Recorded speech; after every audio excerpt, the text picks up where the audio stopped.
ನಮಸ್ಕಾರ ಆತ್ಮೀಯ ನನ್ನ ನೆಚ್ಚಿನ ಅಗ್ನಿವೀರ ವುಮನ್ ಮಹಿಳಾ ಪೊಲೀಸ್ ಅಭ್ಯರ್ಥಿಗಳಿಗೆ ಭಾಳಷ್ಟು ಜನ ಅಭ್ಯರ್ಥಿಗಳು ಮಹಿಳಾ ಅಭ್ಯರ್ಥಿಗಳು ಫೋನ್ ಮಾಡಿ ಕೇಳ್ತಾಯಿದ್ರಿ, ಅದೇ ರೀತಿಯಾಗಿ ಕಮೆಂಟ್ ಮಾಡ್ತಾಯಿದ್ರಿ. ನೀವು ಪ್ರತಿ ದಿವಸ ವಿಡಿಯೋಗಳನ್ನು ಮಾಡ್ತಾ ಇರ್ತೀರಿ ಸರ್, ಆದರೆ ಹೆಚ್ಚಾಗಿ ಪುರುಷರ ಬಗ್ಗೆ ನೀವು ಜಾಸ್ತಿ ವಿಡಿಯೋಗಳನ್ನು ಮಾಡ್ತೀರಿ, ಮಹಿಳೆಯರ ಬಗ್ಗೆಯೂ ಸಪ್ರೇಟಾಗಿ ವಿಡಿಯೋಗಳನ್ನು ಮಾಡಿಬಿಡಿ. ಅದೇ ರೀತಿಯಾಗಿ ನೆಕ್ಸ್ಟ್ ಅಗ್ನಿವೀರ ಆರ್ಮಿ ರ್ಯಾಲಿ ಎಲ್ಲಿ ನಡೀತದೆ, ಅದೇ ರೀತಿಯಾಗಿ ಯಾವ ದಿನಾಂಕದಿಂದ ಪ್ರಾರಂಭವಾಗಿ ಯಾವ ದಿನಾಂಕಕ್ಕೆ ಮುಕ್ತಾಯ ಆಗ್ತದೆ, ಅಲ್ಲಿ ಯಾವ್ಯಾವ ರಾಜ್ಯಗಳ ಸೇರ್ತಾವು, ಆಮೇಲೆ ಅಲ್ಲಿ ಫಿಸಿಕಲ್ ಯಾವ ರೀತಿ ರನ್ನಿಂಗ್ ಯಾವ ರೀತಿ ಇರ್ತದೆ, ಅದೇ ರೀತಿಯಾಗಿ ಹೈ ಜಂಪು ಲಾಂಗ್ ಜಂಪು ಯಾವ ರೀತಿ ಇರ್ತದೆ, ಪ್ರತಿಯೊಂದು ಮಾಹಿತಿಯನ್ನು ಸರ್ ನಮಗೆ ನೀವು ಕೊಡಬೇಕು ಅಂತೇಳಿಸಿಂದ ಭಾಳಷ್ಟು ಜನ ಇವತ್ತು ನಿನ್ನೆ ದಿವಸ ನಾವು ಏನು ಮಾಡಿನಪ್ಪ ಅಂದ್ರೆ ಬೆಳಗಾವಿ AROಗೆ ಸಂಬಂಧಪಟ್ಟ ಹಾಗೆ ರ್ಯಾಲಿ ನಡೆಯತಕ್ಕಂಥ ಸಂಪೂರ್ಣ ಮಾಹಿತಿಯನ್ನು ಹೇಳಿದೆ. ಅದನ್ನು ನೋಡಿ ಇವತ್ತು ಒಂದು 4-5 ಜನ ಮಹಿಳಾ ಅಭ್ಯರ್ಥಿಗಳು ಫೋನ್ ಮಾಡಿ ಹೇಳಿದರು, sir woman military police Agniveer ಇದ್ರ ಬಗ್ಗೆಯೂ ಸಹಿತ ನೀವೊಂದು ಸಪ್ರೇಟ್ ವಿಡಿಯೋನ ಮಾಡಿ ಹಾಕಿ ಅಂದರೆ ಅಭ್ಯರ್ಥಿಗಳೇ, ಮಹಿಳಾ ಅಭ್ಯರ್ಥಿಗಳೇ ನಿಮಗಾಗಿ ಈ ವಿಡಿಯೋನ ಮಾಡ್ತಾಯಿದ್ದೀನಿ.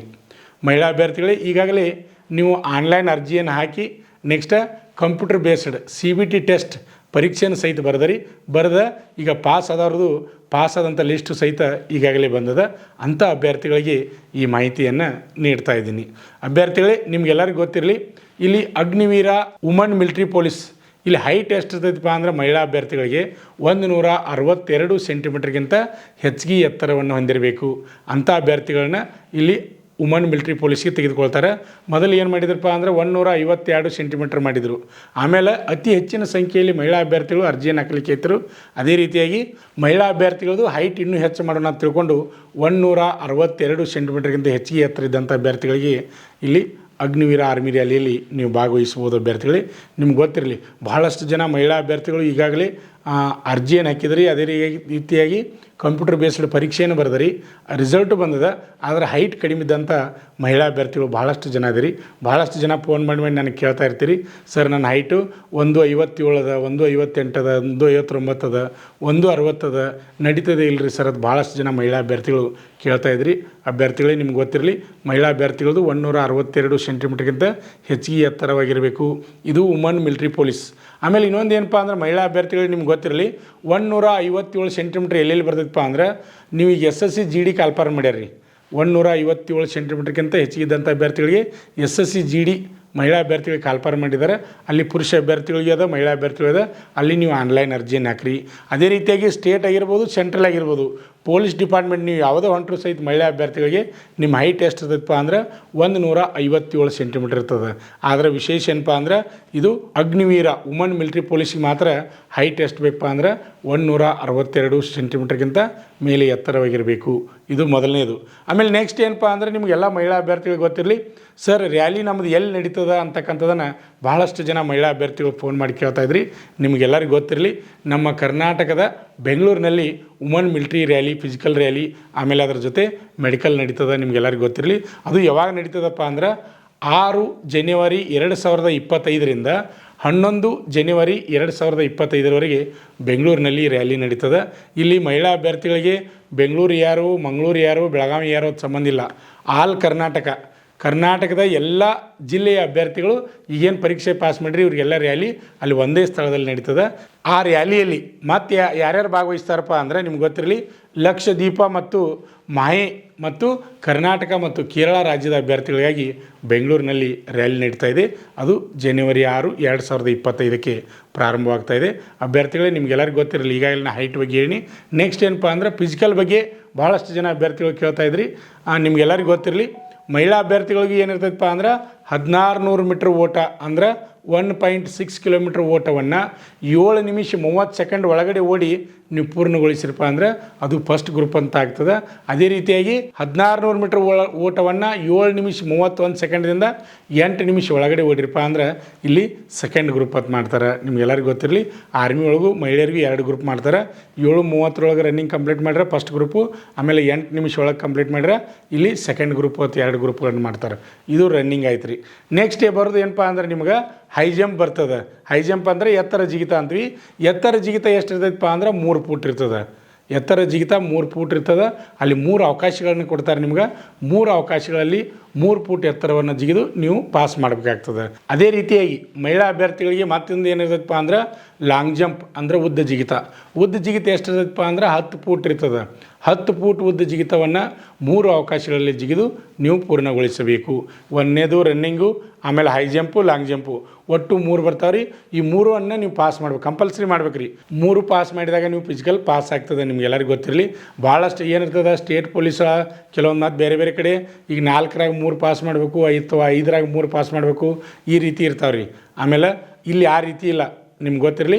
ಇಲ್ಲಿ 3 ರೀ, running, high jump, long jump, 3 ಕಡ್ಡಾಯವಾಗಿ ಏನು ಮಾಡ್ಬೇಕಪ್ಪ ಅಂದ್ರೆ ನೀವು ಪಾಸ್ ಮಾಡಬೇಕು. ಪಾಸ್ ಮಾಡಿದ ಮೇಲೆ ನೆಕ್ಸ್ಟ್ ಏನು ಚೆಕ್ ಮಾಡ್ತಾರಪ್ಪ ಅಂದ್ರೆ ನಿಮ್ಮದು ಇಲ್ಲಿ ಹೈಟನ್ನು ಚೆಕ್ ಮಾಡ್ತಾರೆ. ಈಗಾಗಲೇ ಹೇಳಿ 162 ಸೆಂಟಿಮೀಟ್ರ್ಗಿಂತ ಹೆಚ್ಚಿಗೆ ಎತ್ತರವನ್ನು ಹೊಂದಿರಬೇಕು. ಎತ್ತರಕ್ಕೆ ತಕ್ಕ ಹಾಗೆ ತೂಕವನ್ನು ಹೊಂದಿರಬೇಕು. ನೆಕ್ಸ್ಟ್ ಏನಪ್ಪ ಅಂದರೆ ಇದಾದಮೇಲೆ ನಾನು ನಿನ್ನೆ ದಿವಸ ವಿಡಿಯೋ ಬಿಟ್ಟೇನಿ. ಬೆಳಗಾವಿ ಯಾರಿಗೆ ಸಂಬಂಧಪಟ್ಟಂಥ ಮಾಹಿತಿಯನ್ನು ಬಿಟ್ಟಿದ್ದೀನಿ. ಕೊಪ್ಪಳದಲ್ಲಿ ನಡೆಯತಕ್ಕಂಥ ರ್ಯಾಲಿಗಾಗಿ ಯಾವ್ಯಾವ ಡಾಕ್ಯುಮೆಂಟ್ಗಳನ್ನ ತೆಗೆದುಕೊಂಡು ಹೋಗಬೇಕು ಅಂತಕ್ಕಂಥದ್ದನ್ನು ಸಂಪೂರ್ಣ ಮಾಹಿತಿಯನ್ನು ಹೇಳಿದ್ದೀನಿ. ಅಲ್ಲಿ ಯಾವ ರೀತಿ ಡಾಕ್ಯುಮೆಂಟ್ ಬರ್ತಾವೆ ಅದೇ ರೀತಿಯ ಇಲ್ಲೂ ಡಾಕ್ಯುಮೆಂಟ್ಗಳು ಬರ್ತಾವೆ, ನಿಮಗೆಲ್ಲರಿಗೂ ಗೊತ್ತಿರಲಿ. ಅದೇ ರೀತಿಯಾಗಿ ನಾ ಭಾಳ ವಿವರಣೆ ಕೊಡೋಂಗಿಲ್ಲ ಡಾಕ್ಯುಮೆಂಟ್ ಬಗ್ಗೆ. ಈಗಾಗಲೇ ನಿನ್ನೆ ದಿವಸ ವಿಡಿಯೋನ ನೀವು ನೋಡಿರಪ್ಪ ಅಂದರೆ ಡಾಕ್ಯುಮೆಂಟ್ ಬಗ್ಗೆ ಅಲ್ಲಿ ಮಾಹಿತಿಯನ್ನು ಕೊಟ್ಟಿದ್ದೀನಿ. ಮೊದಲನೇದು ಅಡ್ಮಿಟ್ ಕಾರ್ಡ್ ರೀ. ಅಡ್ಮಿಟ್ ಕಾರ್ಡ್ ಆದಮೇಲೆ ನೆಕ್ಸ್ಟ್ ಅಡ್ಮಿಟ್ ಕಾರ್ಡ್ ಯಾವಾಗ ಬರ್ತದಪ್ಪ ಅಂದ್ರೆ ನಿಮ್ಮ ರ್ಯಾಲಿಗಿಂತ 15 ದಿನನೋ 20 ದಿನನೋ ಮುಂಚಿತವಾಗಿ ಆನ್ಲೈನಲ್ಲಿ ನಿಮ್ಮ ಅಡ್ಮಿಟ್ ಕಾರ್ಡನ್ನು ಬಿಡ್ತಾರೆ. ಆವಾಗ ನೀವು ನಿಮ್ಮ ರಿಜಿಸ್ಟರ್ ನಂಬರ್ ಹಾಕಿ ಅದನ್ನು ಡೌನ್ಲೋಡ್ ಮಾಡಿ ತೊಗೋಬೇಕು. ಅದನ್ನು ತೊಗೊಂಡ್ಮೇಲೆ ಅಡ್ಮಿಟ್ ಕಾರ್ಡ್ನೇ ಡೀಟೇಲಾಗಿ ಎಲ್ಲ ಕೊಟ್ಟಿರ್ತಾರೆ ರೀ. ಏನು ಕೊಟ್ಟಿರ್ತಾರಪ್ಪ ಅಂದ್ರೆ ಕರ್ನಾಟಕದ ರಾಜ್ಯದ ಮಹಿಳಾ ಅಭ್ಯರ್ಥಿಗಳಿಗಾಗಿ ಎಲ್ಲಿಪ್ಪ ಅಂದ್ರೆ ಸ್ಥಳ ಎಲ್ಲಿದೆ ಬೆಂಗಳೂರು. ಆಮೇಲೆ ನೀವು ಎಷ್ಟು ಗಂಟೆಗೆ ಅಲ್ಲಿ ಬೆಳಿಗ್ಗೆ ಹಾಜರಿರಬೇಕು. ಆಮೇಲೆ ಬರುವಾಗ ಏನೇನು ದಾಖಲಾತಿಗಳನ್ನು ತೆಗೆದುಕೊಂಡು ಬರಬೇಕು ಅಂತಕ್ಕಂಥ ಸಂಪೂರ್ಣ ಮಾಹಿತಿಯನ್ನು ನಿಮಗೂ ಸಹಿತ ಅಡ್ಮಿಟ್ ಕಾರ್ಡ್ನಲ್ಲಿ ಬಿಟ್ಟಿರ್ತಾರೆ. ವಿಶೇಷವಾಗಿ ಪುರುಷ ಹಾಗೂ ಮಹಿಳಾ ಅಭ್ಯರ್ಥಿಗಳಿಗೆ ಸೇಮ್ ಅದ, ಡಾಕ್ಯುಮೆಂಟ್ ಒಳಗೆ ಏನೂ ಪರಕಿಲ್ಲ. ನಿನ್ನೆ ದಿವಸ ವಿಡಿಯೋದಾಗ ಹೇಳೀನಿ. ಆದರೂ ಈಗೂ ನಿಮಗೆ ಮಹಿಳಾ ಅಭ್ಯರ್ಥಿಗಳಿಗೆ ನಿನ್ನೆ ವಿಡಿಯೋ ನೋಡಿರಿ ಇಲ್ಲ ಗೊತ್ತಿಲ್ಲ, ಆದರೂ ನಿಮಗೂ ಹೇಳ್ತಾನೆ. ಒಂದನೇದು ಅಡ್ಮಿಟ್ ಕಾರ್ಡ್ ಡೌನ್ಲೋಡ್ ಮಾಡ್ತೀರಿ, ತೊಗೋತೀರಿ ಅದು. ಆಮೇಲೆ ಎರಡನೇದು ಏನಪ್ಪ ಅಂದ್ರೆ SSLC marks card important. Original ಇದ್ರೆಲ್ಲ ಒರಿಜಿನಲ್ ತೊಗೋಬೇಕು. SSLC ಮಾರ್ಕ್ಸ್ ಕಾರ್ಡು ಅಥವಾ ಅದಕ್ಕಿಂತ ಹೆಚ್ಚಿನ ವಿದ್ಯಾರ್ಥಿ ಇದ್ದರೆ PUC ಡಿಗ್ರಿ ಇದ್ದರೆ ಅದನ್ನು ತೊಗೋಬೇಕು. ಆಮೇಲೆ ನೆಕ್ಸ್ಟ್ LC. ಅದಾದಮೇಲೆ ಏನಪ್ಪ ಅಂದ್ರೆ ಡೊಮೆಶಿಯಲ, ರೆಸಿಡೆನ್ಷಿಯಲ, ಕಾಸ್ಟ್ ಸರ್ಟಿಫಿಕೇಟು ಹೆಂಗಿರ್ಬೇಕಪ್ಪ ಅಂದರೆ ಇಂಗ್ಲೀಷ್ನಾಗೆ ಇರಬೇಕು, ನಿಮಗೆಲ್ಲರಿಗೂ ಗೊತ್ತಿರಲಿ.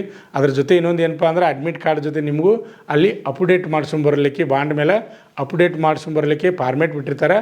ಆ ಫಾರ್ಮೇಟನ್ನು ಡೌನ್ಲೋಡ್ ಮಾಡಿಕೊಂಡು ನಿಮ್ಮ ಸಮೀಪದ ಕಂಪ್ಯೂಟರ್ ಸೆಂಟ್ರಿಗೆ ಹೋಗಿ ಕರೆಕ್ಟಾಗಿ ಬಾಂಡ್ ತೊಗೊಂಡು ಫಸ್ಟ್ ಪಾರ್ಟಿ ನೀವು, ಸೆಕೆಂಡ್ ಪಾರ್ಟಿ ಆರ್ಮಿಯವ್ರದ್ದು ಹಾಕೊಂಡು ಮತ್ತೆ ಮುಂದಿನ ವಿಡಿಯೋದಲ್ಲಿ ನಾನು ಡಿಟೇಲಾಗಿ ಮಾಹಿತಿ ಹೇಳ್ತೀನಿ ನಿಮಗೆ. ಹಾಕ್ಕೊಂಡು ರೆಡಿ ಮಾಡಬೇಕು. ಈಗ ಅಡ್ವಾನ್ಸಾಗಿ ಯಾರೂ ಮಾಡಬೇಡ್ರಿ. ಯಾವ್ದು ಮಾಡಬಾರ್ದು ರೀ, ಬಾಂಡ್ ಅಡ್ವಾನ್ಸಾಗಿ ಮಾಡಬೇಡ್ರಿ. ಉಳ್ದೆಲ್ಲ ಮಾಡ್ಬೇಕ್ರಿ ನೀವು. ಇಂಪಾರ್ಟೆಂಟ್ ಏನಪ್ಪ ಅಂದ್ರೆ ಕಾಸ್ಟ್ ಸರ್ಟಿಫಿಕೇಟ್ ಇಂಗ್ಲೀಷ್ನಾಗ ಇರಬೇಕು, ಡೊಮೆಶಿಯಲು, ರೆಸಿಡೆನ್ಷಿಯಲು ಇಂಗ್ಲೀಷ್ನಾಗ ಇರಬೇಕು ಇವು. ಇದಾದ ನಂತರ ನೆಕ್ಸ್ಟ್ ಏನಪ್ಪ ಅಂದ್ರೆ ಆಧಾರ್ ಕಾರ್ಡ್ ರೀ. ಆಧಾರ್ ಕಾರ್ಡ್ನಾಗ ಯಾವ ರೀತಿ ಇರ್ತದೆ ಮಾರ್ಕ್ಸ್ ಕಾರ್ಡ್ನಾಗೂ ಅದೇ ರೀತಿ ಇರಬೇಕು. ಆಮೇಲೆ ಉಳಿದ ಎಲ್ಲ ಡಾಕ್ಯುಮೆಂಟ್ಸ್ಗಳು ಸೇಮ್ ಇರಬೇಕು. ನಿಮ್ಮ ಹೆಸರಾಗಿರ್ಬೋದು, ತಂದೆ ಹೆಸರಾಗಿರ್ಬೋದು, ಅಡ್ಡ ಹೆಸರಾಗಿರ್ಬೋದು, Aadhaar card, SSLC marks card ಎಲ್ಲ ಟೋಟಲಾಗಿ ಡಾಕ್ಯುಮೆಂಟ್ಗಳು ಸೇಮ್ ಇರಬೇಕು. ನಿಮ್ಗೆ ಗೊತ್ತಿರಲಿ ಎಲ್ಲರಿಗೂ. ಅದೇ ರೀತಿಯಾಗಿ ನೆಕ್ಸ್ಟ್ ಏನಪ್ಪ ಅಂದ್ರೆ ಎಷ್ಟು ಒರಿಜಿನಲ್ ಡಾಕ್ಯುಮೆಂಟ್ ಹೋಯ್ತಿರಿ ಅವುಗಳ ಜೊತೆ 2 ಸೆಟ್ ಜೆರಾಕ್ಸ್ ಮಾಡಿಕೊಂಡು ಅವನ್ನ ಅಟೆಸ್ಟೆಡ್ ಮಾಡಿಕೊಂಡು ತೆಗೆದುಕೊಂಡು ಹೋಗಬೇಕು. ಆಮೇಲೆ ನೆಕ್ಸ್ಟ್ ಏನಪ್ಪ ಅಂದ್ರೆ ಫೋಟೋ ರೀ. ಅವರು 15 ಫೋಟೋ ಕೇಳಿರ್ತಾರೆ. 15 ಅಂದಲ್ಲಿ ನೀವು 30 ಫೋಟೋಗಳು ನೋಡಿಸ್ಬೇಕು. ಫೋಟೋ ಹೊಡಿಸುವಾಗ ಹಿಂದಿನ ಬ್ಯಾಕ್ಗ್ರೌಂಡ್ ಯಾವತ್ತು ಹೆಂಗಿರ್ಬೇಕಪ್ಪ ಅಂದ್ರೆ ಕ್ಲೀನಾಗಿರಬೇಕು, ಡಿಸೈನ್ ಅದು ಇರಬಾರ್ದು, ಕ್ಲೀನಾಗಿರ್ಬೇಕು. ಫೋಟೋ ಸರಿಯಾಗಿ ಮುಖ, 2 ಕಿವಿಗಳು ಕಾಣಿಸೋ ಹಾಗೆ ಹೆಣ್ಮಕ್ಳು ಸಹಿತ ನೀವು ಫೋಟೋನ ತೆಗೆಸ್ಬೇಕಾಗ್ತದೆ. ಆಮೇಲೆ ನೆಕ್ಸ್ಟ್ ಏನಪ್ಪ ಅಂದ್ರೆ ನೀವು ಏನಾದರೂ NCC ಸರ್ಟಿಫಿಕೇಟ್ ಇತ್ತಂದ್ರೆ NCC A ಇರ್ಬೋದು, B ಇರ್ಬೋದು, C ಇರ್ಬೋದು, ನಿಮ್ಮದು ಯಾವ್ದು NCC ಸರ್ಟಿಫಿಕೇಟ್ ಅದ ಅದಿದ್ರೆ ಅದನ್ನು ಸಹಿತ ತೆಗೆದುಕೊಂಡು ಹೋಗಬೇಕು. ಅದೇ ರೀತಿಯಾಗಿ ನೆಕ್ಸ್ಟ್ ಯಾರು ಸ್ಪೋರ್ಟ್ಸ್ಮನ್ ಇದ್ರಿಪ್ಪ ಅಂದರೆ ಸ್ಪೋರ್ಟ್ಸ್ಮನ್ನ ರಾಜ್ಯ ಮಟ್ಟ, ರಾಷ್ಟ್ರ ಮಟ್ಟ, ಅಂತಾರಾಷ್ಟ್ರೀಯ ಮಟ್ಟದಲ್ಲಿ ನೀವು ಏನಾದರೂ ಭಾಗವಹಿಸಿರಿ ಅಂದರೆ ಅಂಥವರು ನಿಮ್ಮ ಸ್ಪೋರ್ಟ್ಸ್ ಸರ್ಟಿಫಿಕೇಟ್ಗಳನ್ನು ಸಹಿತ ತೆಗೆದುಕೊಂಡು ಹೋಗ್ಬೇಕಾಗ್ತದೆ. ಅದೇ ರೀತಿಯಾಗಿ ಯಾರಾದರೂ ರಿಲೇಷನ್ ಅಂದರೆ ಹೆಂಗೆ ರೀ, ತಂದೆ ಆರ್ಮಿ ಮುಗಿಸಿ ಬಂದಿರಬೇಕು ಒಂದು, ಇಲ್ಲಪ್ಪ ಅಂದ್ರೆ ನಿಮ್ಮ ಬ್ರದರ ಆರ್ಮಿ ಒಳಗಿರಬೇಕು. ತಂದೆ ಇರ್ಬೋದು ಅಥವಾ ಅಣ್ಣ ಇರ್ಬೋದು, ಅವ್ರಿಗೆ ಮಾತ್ರ ರಿಲೇಷನ್ ಬರ್ತದೆ. ರಿಲೇಷನ್ ಸರ್ಟಿಫಿಕೇಟ್ ತೆಗೆದುಕೊಂಡು ಹೋಗ್ಬೇಕು. ನಮ್ಮ ಕಾಕಾದನ್ರಿ, ನಮ್ಮ ದೊಡ್ಡಪ್ಪದನ್ರಿ, ನಮ್ಮ ಮಾಮದನ್ರಿ ಆರ್ಮಿ ಒಳಗೆ ಅದು ರಿಲೇಷನ್ಶಿಪ್ ಬರ್ತದೆ. ಆ ರೀತಿ ಯಾವುದೂ ಬರೋಂಗಿಲ್ಲ. ನಿಮ್ಗೆ ಗೊತ್ತಿರಲಿ, ನಿಮ್ಮ ತಂದೆ ಅಥವಾ ನಿಮ್ಮ ಅಣ್ಣ ಆರ್ಮಿ ಒಳಗೆ ಜಾಬ್ ಮಾಡ್ತಾಯಿದ್ರಿ ಅಥವಾ ಮಾಡಿ ಬಂದಿದ್ರೆ ನಿಮ್ಗೆ ರಿಲೇಷನ್ ಸಿಗ್ತದೆ. ರಿಲೇಷನ್ ಸರ್ಟಿಫಿಕೇಟನ್ನು ಸಹಿತ ನೀವು ತೆಗೆದುಕೊಂಡು ಹೋಗಬೇಕು. ಆಮೇಲೆ ನೆಕ್ಸ್ಟ್ ಏನಪ್ಪ ಅಂದ್ರೆ ಅಲ್ಲಿ ಈಗಾಗಲೇ ನಾನು ಹೇಳೀನಿ, ರನ್ನಿಂಗ್ ಪಾಸ್ ಆಗಬೇಕು, ಆಮೇಲೆ ಲಾಂಗ್ ಜಂಪ್ ಪಾಸ್ ಆಗಬೇಕು, ಆಮೇಲೆ ಹೈ ಜಂಪ್ ಪಾಸ್ ಆಗಬೇಕು. ಇದಾದಮೇಲೆ ಹೈಟ್ ಆದಮೇಲೆ ನಿಮ್ಮ ಡಾಕ್ಯುಮೆಂಟ್ಗಳನ್ನ ಚೆಕ್ ಮಾಡ್ತಾರೆ. ಡಾಕ್ಯುಮೆಂಟ್ಗಳನ್ನ ಚೆಕ್ ಮಾಡಿ ಅಲ್ಲೇ ನಿಮ್ಮ ಬೆಂಗಳೂರಲ್ಲಿ ಏನು ಮಾಡ್ತಾರಪ್ಪ ಅಂದ್ರೆ ಮರುದಿನ ಮೆಡಿಕಲ್ ಚೆಕ್ ಮಾಡ್ತಾರೆ. ಮೆಡಿಕಲ್ ನೀವು ಫಿಟ್ ಆದ್ರಪ್ಪ ಅಂದ್ರೆ ಫೈನಲಾಗಿ ಅಂತಿಮ ಮೆರಿಟನ್ನು ಬಿಡ್ತಾರೆ. ಅಭ್ಯರ್ಥಿಗಳೇ ನಿಮಗೆಲ್ಲರಿಗೂ ಗೊತ್ತಿರಲಿ, ಕರ್ನಾಟಕದವರಿಗೆ ಒಳ್ಳೆಯ ಅವಕಾಶ. ಯಾಕೆ ಒಳ್ಳೆಯ ಅವಕಾಶಪ್ಪ ಅಂದ್ರೆ ಇಲ್ಲಿ ಬೇರೆ ಬೇರೆ ಕಡೆಯಿಂದ ಬರತ್ತಾರೆ ರೀ, ಲಕ್ಷದ್ವೀಪದಿಂದ ಬರತ್ತಾರೆ ರೀ, ಇದು ಕೇಂದ್ರಾಡಳಿತ ಪ್ರದೇಶ. ಆಮೇಲೆ ನೆಕ್ಸ್ಟ್ ಏನಪ್ಪ ಅಂದ್ರೆ ಮಧುಚೇರಿ ಕೇಂದ್ರಾಡಳಿತ ಪ್ರದೇಶ ರೀ. ಇದು ಮಾಹೆ ಅನ್ನೋದೊಂದು ಜಿಲ್ಲೆ ರೀ ಇದು. ಅಷ್ಟು ದೂರಿಂದ ಎಲ್ಲಿ ಬರತ್ತಾರಪ್ಪ ಅಂದ್ರೆ ನಮ್ಮ ಕರ್ನಾಟಕ ಬೆಂಗಳೂರಿಗೆ ಬರತ್ತಾರೆ. ಬೆಂಗಳೂರಲ್ಲಿ ರ್ಯಾಲಿ ನಡೀತಾ ಇದೆ. ಭಾಳಷ್ಟು ಜನ ಮಹಿಳಾ ಅಭ್ಯರ್ಥಿಗಳಿಗೆ ಒಂದು ಕನ್ಫ್ಯೂಸ್ಪ ಅಂದ್ರೆ ಸರ್ ನಂದು ಮಂಗಳೂರು ಯಾರೋ ಬರ್ತೈತೆ ರೀ, ಬೆಳಗಾವಿ ಯಾರೋ ಬರ್ತೈತೆ ರೀ, ಆಮೇಲೆ ಬೆಂಗಳೂರು ಯಾರೋ ಬರ್ತೈತೆ ರೀ ಅಂತ ಹಿಂಗೆ ಫೋನ್ ಮಾಡಿ ಕೇಳ್ತಾ ಇರ್ತೀರಿ. ನಿಮ್ಗೆ ಗೊತ್ತಿರಲಿ, ಮಹಿಳಾ ಅಭ್ಯರ್ಥಿಗಳಿಗೆ ಈ 3 ಏರಿಯಾಗಳು ಬರೋಂಗಿಲ್ಲ. ಡೈರೆಕ್ಟ್ ಏನಪ್ಪ ಅಂದ್ರೆ ಕರ್ನಾಟಕ ರಾಜ್ಯ ಒಂದೇ ಬರ್ತದೆ. ಕರ್ನಾಟಕ ರಾಜ್ಯದ ಎಲ್ಲ ಜಿಲ್ಲೆಯ ಅಭ್ಯರ್ಥಿಗಳು ಈಗಾಗಲೇ ಪರೀಕ್ಷೆನ ಪಾಸ್ ಮಾಡಿದಂಥ ಅಭ್ಯರ್ಥಿಗಳು ನೀವು ಅಲ್ಲಿ ಬೆಂಗಳೂರಲ್ಲಿ ಭಾಗವಹಿಸಬೇಕು. ಅದಕ್ಕಾಗಿ ಮತ್ತೆ ಮುಂದಿನ ವಿಡಿಯೋದಲ್ಲಿ ನಾನು ಸಂಪೂರ್ಣ ಮಾಹಿತಿಯನ್ನು ನೀಡ್ತಾ ಇದ್ದೀನಿ. ಅಭ್ಯರ್ಥಿಗಳೇ, ನಿಮಗೆಲ್ಲರಿಗೂ ಗೊತ್ತಿರಲಿ, ಈಗ ನಮ್ಮ ಶ್ರೀ ಮಂಜುನಾಥ್ ಸೈನಿಕ ತರಬೇತಿ ಕೇಂದ್ರ ಮೂಡಲಿಗೆಯಲ್ಲಿ ಈಗ ವುಮನ್ ಮಿಲಿಟ್ರಿ ಪೊಲೀಸ್ ಮಹಿಳಾ ಅಭ್ಯರ್ಥಿಗಳಿಗಾಗಿ ಸ್ಪೆಷಲಾಗಿ ನಾವು ಫಿಸಿಕಲ್ ಕ್ಲಾಸ್ಗಳನ್ನ ಪ್ರಾರಂಭ ಮಾಡಿದ್ದೀವಿ. ನೀವು ಬರ್ಬೋದು. ಯಾಕಂದರೆ 400 ಮೀಟರ್ ಟ್ರ್ಯಾಕ್ನಲ್ಲಿ ನಾವು ಪ್ರತಿನಿತ್ಯ ರನ್ನಿಂಗನ್ನು ಪ್ರಾಕ್ಟೀಸ್ ಮಾಡಿಸ್ತೀವಿ. ಮುಂಜಾನೆ ಆಗಿರ್ಬೋದು, ಸಾಯಂಕಾಲ ಆಗಿರ್ಬೋದು. ಅದೇ ರೀತಿ ಏನಪ್ಪ ಅಂದ್ರೆ ಪ್ರತಿಯೊಂದು ರೌಂಡಿಗೆ ಟೈಮ್ ಹೇಳ್ತೀವಿ. 1ನೇ ರೌಂಡು, 2ನೇ ರೌಂಡು, 3ನೇ ರೌಂಡು, 4ನೇ ರೌಂಡು, ಪ್ರತಿಯೊಂದು ರೌಂಡ್ ಟೈಮನ್ನು ಹೇಳ್ತೀವಿ. ಆಮೇಲೆ ರನ್ನಿಂಗ್ ಸ್ಪೀಡ್ ಆಗಬೇಕಾದ್ರೆ ಏನೇನು ವಾರ್ಮಪ್ ಎಕ್ಸಸೈಸ್ ಮಾಡಬೇಕು ಅವುಗಳನ್ನ ಸಹಿತ ನಾವು ನಿಮ್ಗೆ ಪ್ರಾಕ್ಟೀಸ್ ಮಾಡಿಸ್ತೀವಿ. ಅದೇ ರೀತಿಯಾಗಿ ನೀವು ದೈಹಿಕವಾಗಿ ಸದೃಢವಾಗಿರಬೇಕಪ್ಪ ಅಂದರೆ ಅದಕ್ಕೆ ಸಂಬಂಧಪಟ್ಟಂಥ ವಾರ್ಮಪ್ಗಳನ್ನ ಸಹಿತ ನಮ್ಮಲ್ಲಿ ಪ್ರಾಕ್ಟೀಸ್ ಮಾಡಿಸ್ತೀವಿ. ಅದೇ ರೀತಿಯಾಗಿ ಹೈಟಿಗೆ ಸಂಬಂಧಪಟ್ಟಂಥ ವಾರ್ಮಪ್ ಎಕ್ಸಸೈಸ್ಗಳನ್ನ ನಮ್ಮಲ್ಲಿ ಮಾಡಿಸ್ತೀವಿ. ಅದೇ ರೀತಿಯಾಗಿ ಹೈ ಜಂಪು, ಆಮೇಲೆ ಲಾಂಗ್ ಜಂಪು, ಇಲ್ಲಿ ಅಗ್ನಿವೀರ ವುಮನ್ ಮಿಲಿಟ್ರಿ ಪೊಲೀಸ್ ಇಲ್ಲಿ ಫಿಸಿಕಲ್ ಯಾವ ರೀತಿ ಸಿಲೆಕ್ಷನ್ ಮಾಡ್ಕೋತಾರೆ ಅದೇ ರೀತಿನ ಪ್ರತಿನಿತ್ಯ ನಾವು ಪ್ರಾಕ್ಟೀಸ್ ಮಾಡಿಸ್ತೀವಿ. ನಿಮಗೆ ಗೊತ್ತಾಗ್ತದೆ ಅಭ್ಯರ್ಥಿಗಳಿಗೆ ನೀವು ಸಿಲೆಕ್ಷನ್ ಹಾಕಿರೋ ಇಲ್ಲೋ ಅನ್ನೋದು ನಿಮ್ಗೆ ರಿಸಲ್ಟ್ ನಮ್ಮ ಸಂಸ್ಥೆಯಲ್ಲಿ ಗೊತ್ತಾಗ್ತದೆ. ಆದ್ದರಿಂದ ಈ ವಿಡಿಯೋವನ್ನು ನೋಡ್ತಿರ್ತಕ್ಕಂಥ ಆತ್ಮೀಯ ನನ್ನ ಎಲ್ಲ ವೀಕ್ಷಕರು, ಮಹಿಳಾ ಅಭ್ಯರ್ಥಿಗಳು ವುಮನ್ ಮಿಲಿಟ್ರಿ ಪೊಲೀಸ್ ಹುದ್ದೆಗಳಿಗೆ ತರಬೇತಿ ಪಡೆಯಲು ಬರ್ತಕ್ಕಂಥ ಅಭ್ಯರ್ಥಿಗಳಿಗೆ ಈ ವಿಡಿಯೋವನ್ನು ಶೇರ್ ಮಾಡಿ. ಹಾಗೆ ಈ ವಿಡಿಯೋ ನಿಮಗೆ ಇಷ್ಟವಾದರೆ ಲೈಕ್ ಮಾಡಿ. ಹಾಗೆ ನಿಮ್ಮ ಸ್ನೇಹಿತರಿಗೆ ವಿಡಿಯೋವನ್ನು ಶೇರ್ ಮಾಡಿ. ಅಭ್ಯರ್ಥಿಗಳೇ, ನಿಮ್ಗೆ ಗೊತ್ತಿರಲಿ ಎಲ್ಲರಿಗೂ, ನಾನು ನಿನ್ನೆ ದಿವಸ ಬೆಳಗಾವಿ ಯಾರೋದು ಸಂಬಂಧಪಟ್ಟ ಹಾಗೆ ವಿಡಿಯೋನ ಮಾಡಿಬಿಟ್ಟಿನಿ. ಅದರಲ್ಲಿ ಬಹಳಷ್ಟು ಜನ ಅಭ್ಯರ್ಥಿಗಳು ಕಮೆಂಟ್ ಏನು ಮಾಡಿದ್ದಾರೆ ಅಂದರೆ, ಸರ್ ಬೆಂಗಳೂರು ಯಾರೋ ರಿಸಲ್ಟ್ ಯಾವಾಗ, ಆಮೇಲೆ ಮಂಗಳೂರು ಯಾರೋ ರಿಸಲ್ಟ್ ಯಾವಾಗ ಅಂತೇಳಿ ಭಾಳಷ್ಟು ಜನ ಅಭ್ಯರ್ಥಿಗಳು ಕಮೆಂಟ್ ಮಾಡಿದ್ರಿ. ಆ ಅಭ್ಯರ್ಥಿಗಳಿಗೆ ನಿಮ್ಗೆ ಗೊತ್ತಿರಲಿ, ಇನ್ನು ಕೆಲವೇ ದಿನದಲ್ಲಿ ರಿಸಲ್ಟ್ ಬರ್ತದೆ. ಅದು ಡೇಟ್ ಇನ್ನೂ ಫಿಕ್ಸ್ ಬಂದಿಲ್ಲ. ನಾವು ಅಂದಾಜು ಹೇಳೋದು ಬೇಡ. ಡೇಟ್ ಫಿಕ್ಸ್ ಬಂದಮೇಲೆ ನಾವು ಏನು ಮಾಡ್ತೀವಪ್ಪ ಅಂದ್ರೆ ನಿಮ್ಗೆ ಅದರ ಸಂಪೂರ್ಣ ಮಾಹಿತಿಯನ್ನು ವಿಡಿಯೋ ಮುಖಾಂತರ ಅದು ಬಂದ ತಕ್ಷಣ ನಾನು ನಿಮ್ಗೆ ಹೇಳ್ತಾ ಇರ್ತೀನಿ. ಅಭ್ಯರ್ಥಿಗಳಿಗೆ ವಿಡಿಯೋವನ್ನು ವೀಕ್ಷಣೆ ಮಾಡ್ತಾಯಿರಿ. ಅಂದರೆ ಡೇಟ್ ಬರಲ್ಲ, ನಾವು ಅಂದಾಜು ಹೇಳೋದು ಬೇಡ.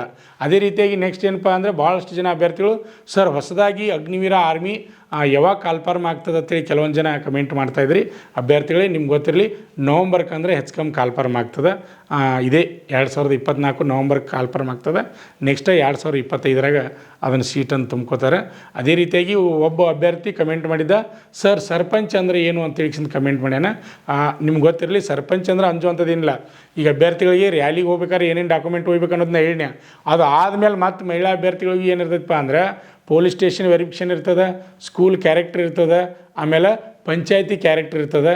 ಅದು ಪಂಚಾಯತಿ ಕ್ಯಾರೆಕ್ಟರ್ ಯಾರು ತೆಗೆ ಮಾಡಿಸ್ಬೇಕಪ್ಪ ಅಂದ್ರೆ ಸರ್ಪಂಚ್ ಹತ್ರ ಮಾಡಿಸ್ಬೇಕು ಅಂತಾರೆ.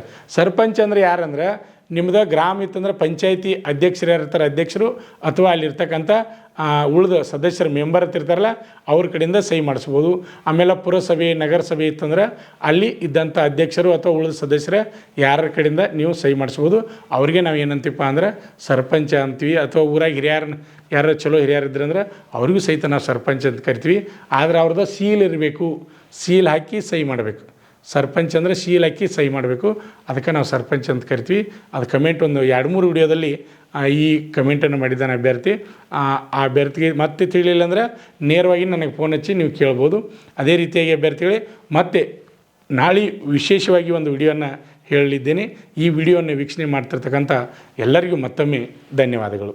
ಆತ್ಮೀಯ ವೀಕ್ಷಕರೇ, ನಮ್ಮಲ್ಲಿ SSC GD, ಅಗ್ನಿವೀರ ಆರ್ಮಿ ಮತ್ತು RPF ಹುದ್ದೆಗಳಿಗೆ ಪುರುಷ ಹಾಗೂ ಮಹಿಳಾ ಅಭ್ಯರ್ಥಿಗಳಿಗೆ ಪೂರ್ವಭಾವಿಯಾಗಿ ದೈಹಿಕ ಮತ್ತು ಲಿಖಿತ ಪರೀಕ್ಷೆಯ ತರಬೇತಿ ಕೊಡಲಾಗುವುದು. ಪ್ರವೇಶಗಳು ಪ್ರಾರಂಭವಾಗಿವೆ. ಪಾಲಕರ ಆಶೀರ್ವಾದ, ಯುವಕರ ಪ್ರೋತ್ಸಾಹದಿಂದ ಸರ್ಕಾರದಿಂದ ಮಾನ್ಯತೆ ಪಡೆದು ಕರ್ನಾಟಕದಲ್ಲಿ ಯಶಸ್ವಿಯಾಗಿ 21ನೇ ವರ್ಷದಲ್ಲಿ ಮುನ್ನಡೆಯುತ್ತಿರುವ ಸಂಸ್ಥೆಯಿಂದ ಇಂಡಿಯನ್ ಆರ್ಮಿಯಲ್ಲಿ Agniveer, general duty, tradesman, army assistant officer, store keeper ಮತ್ತು ಟೆಕ್ನಿಕಲ್ ಹುದ್ದೆಗಳಿಗೆ ಅಗ್ನಿವೀರ ಇಂಡಿಯನ್ ಆರ್ಮಿಯನ್ನ ಸೇರಬಯಸುವ ಅಭ್ಯರ್ಥಿಗಳಿಗೆ ಪೂರ್ವಭಾವಿಯಾಗಿ ಕಂಪ್ಯೂಟರ್ ಬೇಸ್ಡ್ ಎಕ್ಸಾಮ್ ಹಾಗೂ ದೈಹಿಕ ಪರೀಕ್ಷೆಗಳಿಗೆ ತರಬೇತಿ ನೀಡಲಾಗುವುದು. ವುಮೆನ್ ಮಿಲಿಟರಿ ಪೊಲೀಸ್, ಸ್ಟೇಟ್ ಹಾಗೂ ಸೆಂಟ್ರಲ್ ಪೊಲೀಸ್ ಕಾನ್ಸ್ಟೇಬಲ್ ಹಾಗೂ SSC GD, BSF, CRPF, Assam rifles, ITBP, CISF, SSB ಹಾಗೂ ಮುಂದೆ ನಡೆಯುವ ಅಗ್ನಿವೀರ ಆರ್ಮಿ ರ್ಯಾಲಿಗೆ ಪುರುಷ ಹಾಗೂ ಮಹಿಳಾ ಅಭ್ಯರ್ಥಿಗಳಿಗೆ ತರಬೇತಿ ಕೊಡಲಾಗುವುದು. ಹಾಸ್ಟೆಲ್ ಸೌಲಭ್ಯ ಕೂಡ ಇರುತ್ತೆ. ಸಂಪರ್ಕಿಸಿ ಶ್ರೀ ಮಂಜುನಾಥ ಸೈನಿಕ ತರಬೇತಿ ಕೇಂದ್ರ, ಮೂಡಲಗಿ, ತಾಲೂಕು ಮೂಡಲಗಿ, ಜಿಲ್ಲೆ ಬೆಳಗಾವಿ, ರಾಜ್ಯ ಕರ್ನಾಟಕ. ಪ್ರವೇಶ ಪ್ರಾರಂಭವಾಗಿದೆ.